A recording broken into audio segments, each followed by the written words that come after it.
महाशिवरात्रि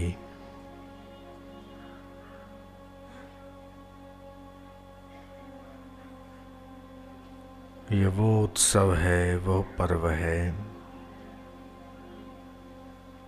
जब प्रकृति व्यक्ति को उसके आध्यात्मिक शिखर की ओर ढकेलती है। प्रत्येक चंद्रमास का 14वां दिन या अमावस्या से एक दिन पूर्व दिन को शिवरात्रि के नाम से जाना पहचाना जाता है।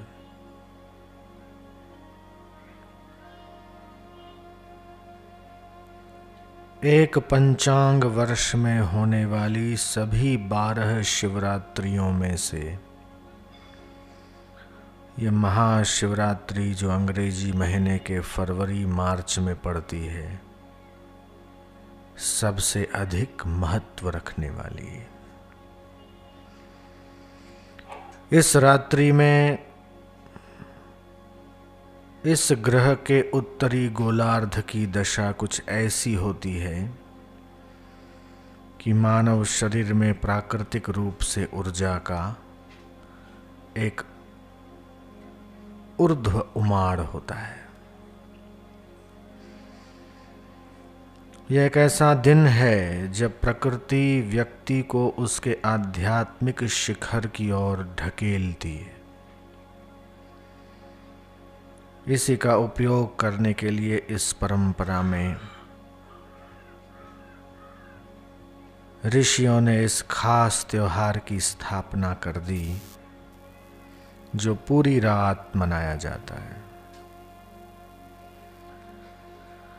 पूरी रात मनाए जाने वाले इस त्योहार का बुनियादी तथ्य यह निश्चय करना होता है कि ऊर्जाओं का पथ प्राकृतिक ऊर्ध्व उमाड़ अपना रास्ता पा सके। आप अपना मेरुदंड ऊर्ध्व करके रखें और जगे रहें और जीव शिव का ध्यान करते करते करते करते शिव तत्व को जान जाता है और शिव स्वरूप को प्राप्त हो जाता है। जैसे शंकर सहज स्वरूप संभारा, लागी समाधि अखंड अपारा, ऐसे ही शिव जी का ध्यान करते करते करते करते आपका हर व्यवहार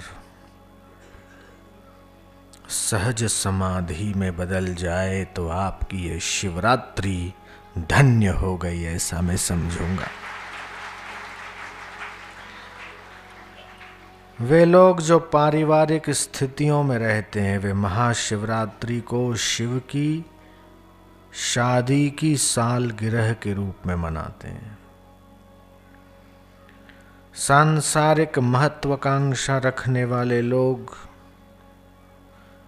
इसे उस दिन के रूप में मनाते हैं जिस दिन भगवान शंकर ने अपने सभी शत्रुओं पर विजय प्राप्त की। लेकिन तपस्वियों के लिए यह वो दिन है जब शिव कैलाश के साथ एक हो गए। वे पर्वत की तरह हो गए, निश्चल और पूर्णतः शांत। योग परंपरा में शंकर जी की पूजा ईश्वर के रूप में नहीं बल्कि इस संसार के आदि गुरु के रूप में की जाती है कि ये प्रथम इस संसार के गुरु है। वहीं से ज्ञान की परंपरा प्रारंभ हुई। कई हजार वर्षों तक ध्यान में समाधिस्थ रहने के बाद जब वे पूर्णतः शांत हो गए, ये वही दिन है जिसे महाशिवरात्रि कहा जाता है। सभी तरह की गतियां रुक गई, विचार शांत हो गए, संकल्प विकल्प शून्य हो गए, शांति महारस प्रकट हो गया। शांति महारस सुख दरिया, जो डूबा सो पार उतरिया।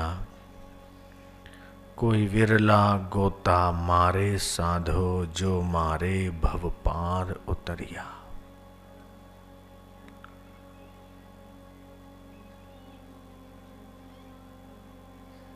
सरोवर में, नदी में, समुद्र में गोता लगाते हैं। तैरना आता हो तो ठीक है, नहीं तो आदमी डूब जाता है। लेकिन ध्यान में डूबने वाला ही भवसागर से पार हो सकता है। इसमें डूबना ही मानो अमरत्व को प्राप्त करना है।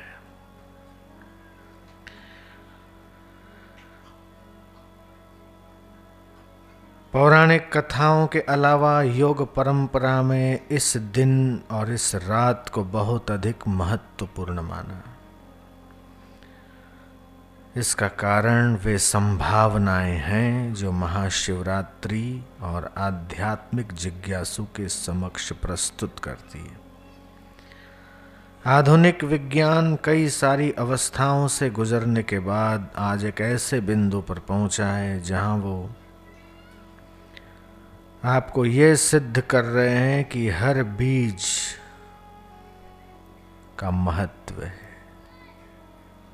हर चीज का महत्व है। एक बीज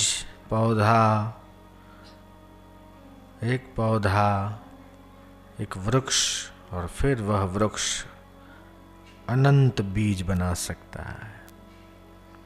ठीक उसी प्रकार एक आत्मवेत्ता, एक ब्रह्मवेत्ता, एक शिव स्वरूप में पहुंचे हुए महापुरुष, सत्य स्वरूप का साक्षात्कार किए हुए एक सतगुरु, जिनके भीतर का अज्ञान समाप्त हो गया, शिव स्वरूप से जिसने एकता प्राप्त कर ली, ऐसे महापुरुष की सन्निधि से न जाने कितने कितने हृदयों के अज्ञान का अंधकार हटकर उनके भीतर भी शिव तत्व का प्रकाश हो सकता है।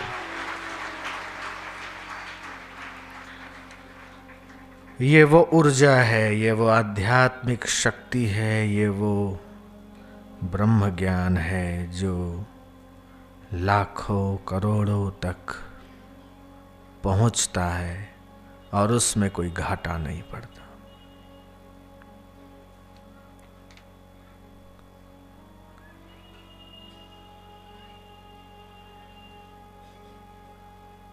शिव मतलब कल्याण।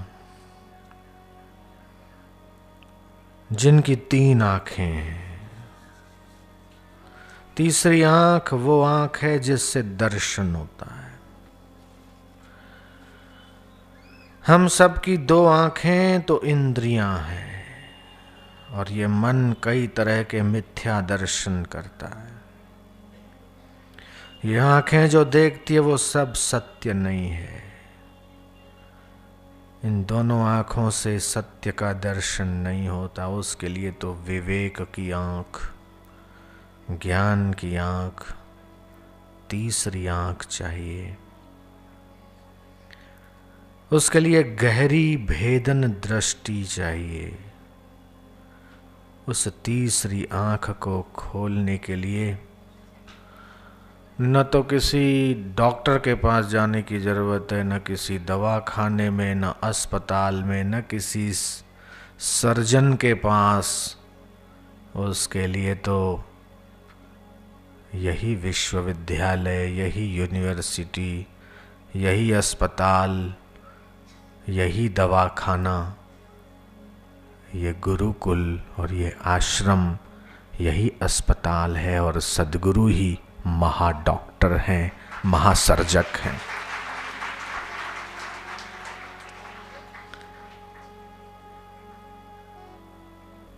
ये खेतों में कीड़े होते हैं रेंगने वाले, और भौंरी उनमें से एक कीड़े को उठा लाती है, डंक मारती है तो बेहोश हो जाता है, सुध बुध भूल जाता है। साइंस में आप लोगों ने पढ़ा। दूसरा डंक मारती है भौंरी तो जाला बन जाता है। तीसरा मारती है तो जाला टूट जाता है और जाले में से पंख आ जाते हैं। वो कीड़ा अपना नाम रूप दोनों भूल जाता है, खो देता है। रेंगने वाला कीड़ा भंवरी की नहीं आकाश गमन करता है। जब एक सामान्य, न वो स्कूल गया, न कॉलेज गया, न यूनिवर्सिटी गया, न कख घघ पढ़ा, न 1 2 3, न संस्कृत सीखा, न अंग्रेजी, न कुछ, न कोई कोर्स किया, ऐसा कीड़ा भी जब भ्रमर के संग में, सानिध्य में आकर और भ्रमर के ध्यान करते करते वो जब भ्रमर हो सकता है, तो जीव शिव का ध्यान करते करते शिव भाव को क्यों नहीं प्राप्त हो सकता।